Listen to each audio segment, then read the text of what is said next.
Sino ang nagpapagaling ng pusong sugatan? Inalis ni Kristo ang ating mga kahinaan.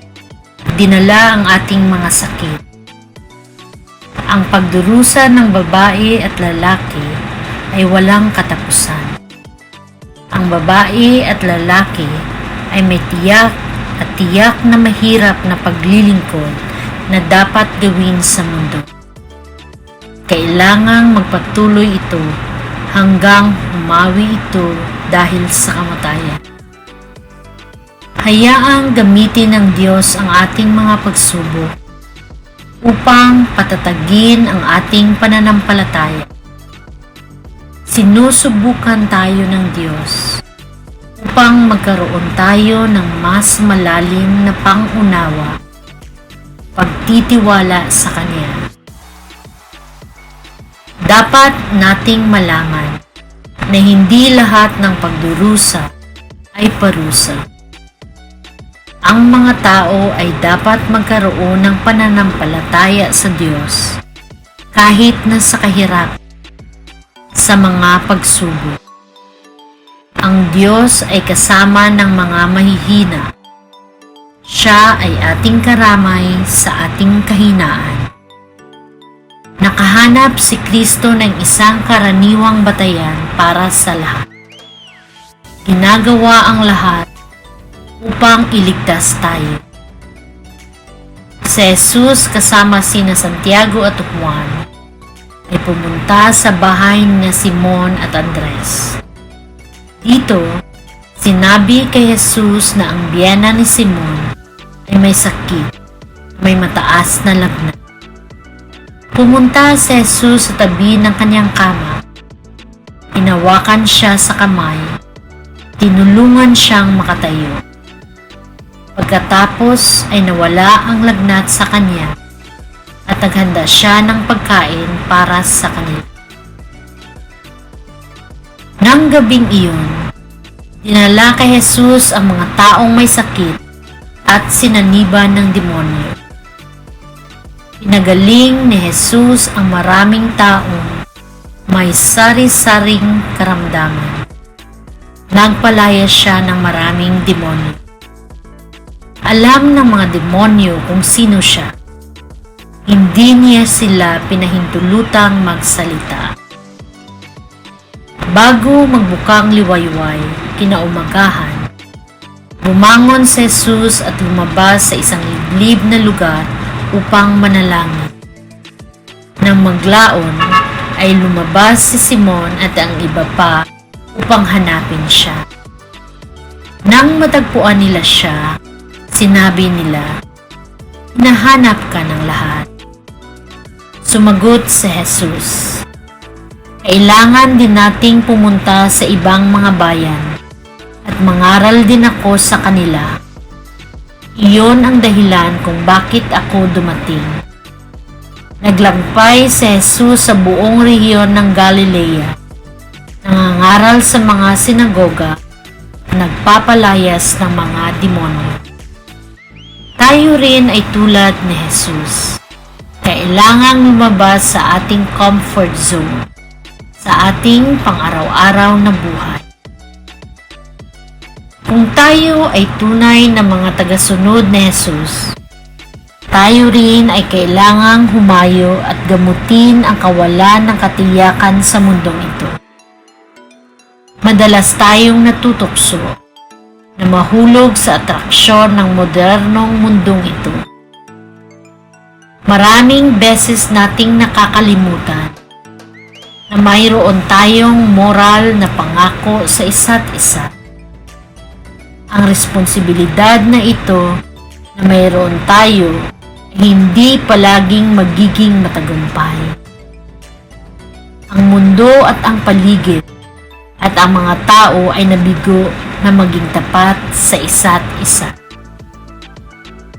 Kailangan nating lumabas tulad ni Jesus upang dalhin ang tunay na pananampalataya na ating ipinagtapat.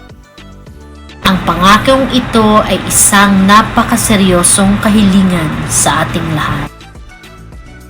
Parami ng parami, nagiging mahirap na tuparin ang pangakong ito na maging isang tunay na Kristiyano sa ating praktikal na buhay.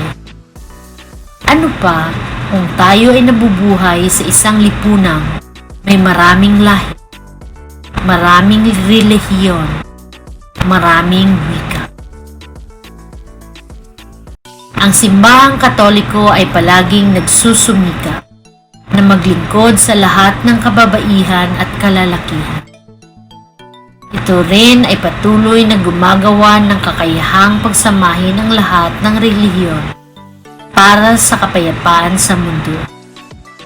Sa ating maliit na paraan, dapat tayong maglingkod sa mga babae at lalaki upang magdala ng kagalakan, pangangalaga, pangunawa, pagpapakita ng pagmamahal sa mga dukha at naaapi. Ipagdasal natin ang isa't isa na makatanggap ng lakas at awa mula kay Jesus. Humayo at mangaral, pagalingin ang may sakit, at iangat ang mga nawawala at naghahanap ng biyaya ng Diyos. Hindi tayo susuko sa anumang sitwasyon natin.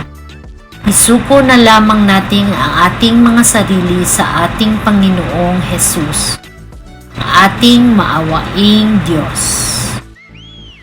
Amen. Manalangin tayo. Dakila at makapangyarihang Diyos, dinggin ang aming mga panalangin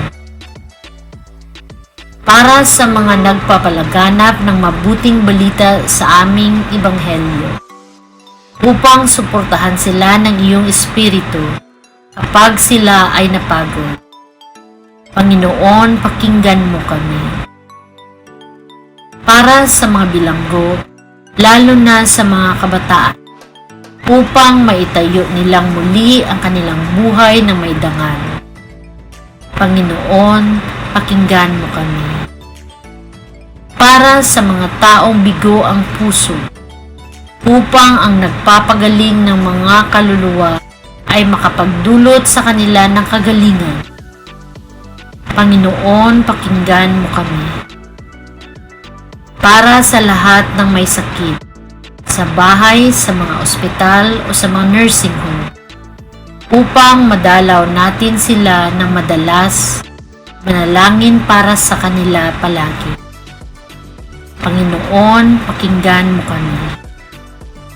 Para sa mga dumaranas ng depresyon, upang sa mga sandali ng kawalan ng pag-asa, ay malaman nila ang iyong pagmamahal at suporta.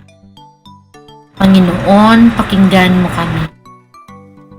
Para sa mga biyenang babae at lalaki, na ang mga relasyon sa pamilya ay maaaring palaging mamarkahan ng pagiging sensitibo, pagpaparaya. Panginoon, pakinggan mo kami. Para sa mga sumakabilang buhay, upang ang iyong pagmamalasakit na pag-ibig, O Diyos, ay manatili sa kanila sa kawalang hanggan. Panginoon, pakinggan mo kami. Makapangyarihang Diyos, pinupuri ka namin, sapagkat iyong pinapagaling ang aming mga sugatang puso. Pakinggan ang aming mga panalangin at bigyan kami ng biyaya. Kailangan naming manatili sa iyo sa pamamagitan ni Kristo na ating Panginoon. Amen.